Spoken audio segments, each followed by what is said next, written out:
ಸಂಸದ ಅನಂತಕುಮಾರ್ ಹೆಗಡೆ ಮತ್ತೆ ನಾಲಿಗೆಯನ್ನ ಹೊರಿಬಿಟ್ಟಿದ್ದಾರೆ. ಒಂದು ಹೇಳಿಕೆಗಳಿಗೆ ಲಿಮಿಟ್ ಇಲ್ಲ ಅನ್ನೋ ರೀತಿಯಲ್ಲಿ ಈಗ ಅವರ ಸರ್ದಿ ಮಾಧ್ಯಮಗಳ ವಿರುದ್ಧ.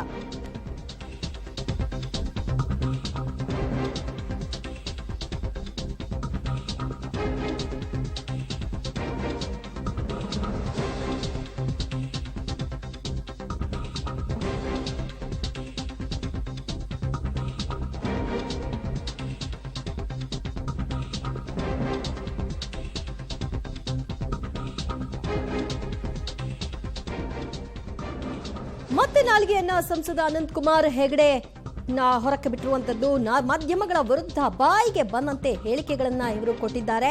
ಪಕ್ಷಕ್ಕೆ ಆದ ಮುಜುಗರವನ್ನ ತಪ್ಪಿಸೋ ಸಲುವಾಗಿ ಮಾಧ್ಯಮಗಳ ವಿರುದ್ಧ ಬೊಟ್ಟು ಕೂರಿಸುವಂತಹ ಕೆಲಸ ಇದು.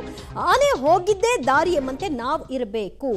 ಯಾರು ಏನ್ ಬೇಕಾದ್ರೂ ಒದರ್ಕೊಳ್ಳಿ. ಸಾಮಾಜಿಕ ಜಾಲತಾಣದಲ್ಲಿ ಬೇಕಾದಷ್ಟು ಚರ್ಚೆಗಳು ಕೂಡ ನಡೀಲಿ. ಆನೆ ನಡೆದಿದ್ರೆ ನಾಯಿಗಳು ಬೊಗಳ್ತಾ ಇರಬೇಕು ಅಂತ ಸಂಸದ ಹೆಗಡೆ ಹೇಳಿಕೆ. ಯಾರೋ ಏನೇನೋ ಹೇಳ್ತಾರೆ, ತಿಂಗಳುಗಟ್ಟಲೆ ಇವತ್ತು ಪತ್ರಿಕೆಯಲ್ಲಿ ಬರಿತಾ ಇರ್ತಾರೆ, ಪೇಪರ್ನಲ್ಲಿ ಹಾಗೆ ಬರುತ್ತೆ, ವಾಟ್ಸಪ್ನಲ್ಲಿ ಹೀಗೆ ಬರುತ್ತೆ, ಗ್ರೂಪ್ನಲ್ಲಿ ಹಿಂಗೆ ಚರ್ಚೆ ಮಾಡ್ತಾ ಇದ್ರೆ ಆನೆ ಹೋಗ್ತಾ ಇದ್ರೆ ನಾಯಿ ಬೊಗಳ್ಳೇಬೇಕು ಕಣ್ರಿ. ನಾಯಿ ಬೊಗಳದೇ ಇದ್ರೆ ಆನೆಯ ನಡಿಗೆಗೆ ಗತ್ತು ಬರೋದಿಲ್ಲ.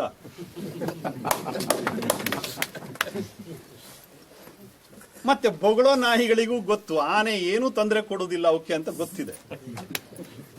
ಆನೆಗೂ ಗೊತ್ತಿದೆ ಈ ನಾಯಿಗಳು ಬೊಗಳ್ತಾನೆ ಇರ್ತವೆ, ಏನು ಚಿಂತೆ ಮಾಡೋದು ಬೇಡ ಅಂತ ತನ್ನ ರಾಜಗಾಂಭೀರ್ಯದಿಂದ ಆನೆ ಹೋಗ್ತಾನೆ ಇರುತ್ತೆ. ಆನೆ ನಾಯಿಗಳ ಬಗ್ಗೆ ಯಾವತ್ತೂ ತಲೆ ಕೆಡಿಸ್ಕೊಳ್ಳೋದಿಲ್ಲ. ಆನೆಗೂ ಗೊತ್ತಿದೆ ಈ ನಾಯಿ ನಮಗೇನು ಹೊಡಿಲಿಕ್ಕೆ ಬರೋದಿಲ್ಲ, ಅದು ಅದ್ರ ಪಾಡಿಗೆ ಹೋಗ್ತಾ ಇದೆ. ಆದ್ರೂ ನಮ್ ಡ್ಯೂಟಿ, ನಾವು ಬೊಗಳೋದು ನಮ್ ಡ್ಯೂಟಿ, ಬೊಗಳಬೇಕು ಅಂತ. ದಯವಿಟ್ಟು ಆ ಥರ ಜನಗಳ ಬಗ್ಗೆ, ಆ ಥರ ಚರ್ಚೆಗಳ ಬಗ್ಗೆ ಏನು ತಲೆ ಕೆಡಿಸ್ಕೊಳ್ಬೇಕಾದಂತ ಅಗತ್ಯ ಇಲ್ಲ. ಜನ ತೀರ್ಮಾನ ಮಾಡಿದ್ದಾರೆ ಕಣ್ರಿ. ಈ ದೇಶದ ಜನ ತೀರ್ಮಾನ ಮಾಡಿದ್ದಾರೆ. 400ಕ್ಕೂ ಹೆಚ್ಚು ಸೀಟನ್ನ ಕೊಡಬೇಕು ಅಂತ ಜನ ತೀರ್ಮಾನ ಮಾಡಿದ್ದಾರೆ. ಅದಕ್ಕೋಸ್ಕರವೇ ಮೋದಿ ಅವರ ಬಾಯಿನಲ್ಲಿ ಬಂದಿದೆ ಇಸ್ ಬಾರ್ 400 ಪಾರ್ ಅಂತ. 400 ಸೀಟ್ಗಳಿಗೂ ಜಾಸ್ತಿ ನಾವು ಗೆಲ್ಲಬೇಕಾದ್ರೆ ಒಂದೊಂದು ವೋಟ್ ಇಂಪಾರ್ಟೆಂಟ್, ಒಂದೊಂದು ವೋಟ್ ಇಂಪಾರ್ಟೆಂಟ್, ಒಂದೊಂದು ಸೀಟ್ ಇಂಪಾರ್ಟೆಂಟ್.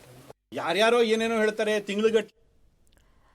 ಮತ್ತಷ್ಟು ಮಾಹಿತಿ ಪಡೆಯೋಣ ನಮ್ಮ ಪ್ರತಿನಿಧಿ ನವೀನ್ ಸಾಗರಿಂದ. ನವೀನ್, ಎಷ್ಟು ದಿನ ಸೈಲೆಂಟ್ ಆಗಿದ್ದ ಸಂಸದ ಹೆಗಡೆ ಈಗ ಚುನಾವಣೆ ಟಿಕೆಟ್ ಘೋಷಣೆ ಆಗೋ ಸನಿಹದಲ್ಲಿ ಬಹಳಷ್ಟು ಹೇಳಿಕೆಗಳನ್ನ ಕೊಡ್ತಾ ಇದ್ದಾರೆ. ಈಗ ಇವರ ನಾಲಿಗೆ ಹರಿಬಿಟ್ಟಿರೋದು ಮಾಧ್ಯಮಗಳ ವಿರುದ್ಧ. ಆದ್ರೆ ಇವರನ್ನ ಇವರು ಆನೆ ಅಂತ ಭಾವಿಸ್ತಾ ಇದ್ದಾರಾ? ಖಂಡಿತವಾಗಿ ಜ್ಯೋತಿ.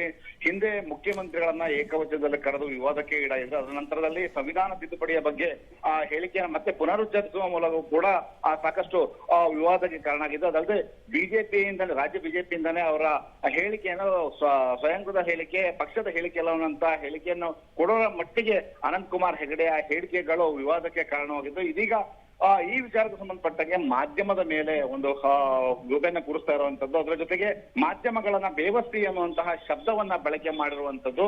ಹೀಗಾಗಿ ಈಗ ಅನಂತಕುಮಾರ್ ಅವರು ಮತ್ತೆ ವಿವಾದಕ್ಕೆ ಕಾರಣ ಆಗಿದ್ದಾರೆ. ಅದಲ್ಲದೆ ಸಾಕಷ್ಟು ಮಾಧ್ಯಮಗಳ ಬಗ್ಗೆ ನಾಯಿಗಳು ಅನ್ನುವಂತಹ ಶಬ್ದವನ್ನ ಬಳಸಿದ್ದಾರೆ.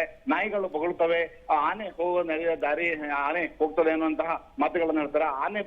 ಆನೆ ಹೋಗ್ತಾ ಇದ್ದಾಗ ನಾಯಿ ಬೊಗಳಿದ್ರೆ ಏನು ಮಾಡ್ಕೊಳಕ್ಕಾಗೋದಿಲ್ಲ ಅನ್ನುವಂತ, ಇಲ್ಲಿ ತಾವು ಆನೆ ಇದ್ದ ಹಾಗೆ ಅನ್ನುವಂತಹ ಒಂದು ಮಾತನ್ನ ಅನಂತಕುಮಾರ್ ಹೆಗಡೆ ಅವರು ಹೇಳಿರುವಂತದ್ದು. ದಿವ್ಯಜ್ಯೋತಿ, ಥ್ಯಾಂಕ್ ಯು ನವೀನ್ ನಿಮ್ಮೆಲ್ಲ ಮಾಹಿತಿಗೆ.